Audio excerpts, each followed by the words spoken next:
Story nyingine ni kwamba Papa Leo wa 14 bana ametoa athari za matumizi ya AI bana. Si unajua tena AI imekuwa ikitumika kwenye matumizi tofauti, ukianzia maofisini, sijui mashuleni na vitu vingine hizo. Sasa Papa yeye ametoa athari na kusema kwamba watu wasitumie sana AI, yani wasiwekeze sana kwenye AI na kudharau nguvu kazi, au sio?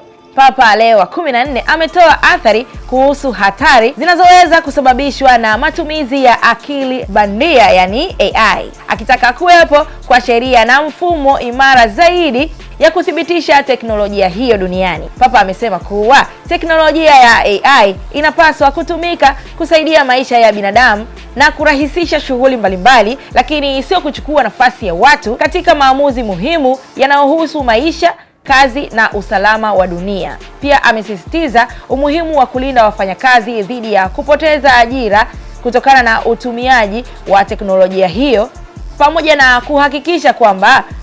na kuhakikisha kwamba watoto wanakuwa salama dhidi ya athari zinazoweza kuletwa na matumizi ya AI.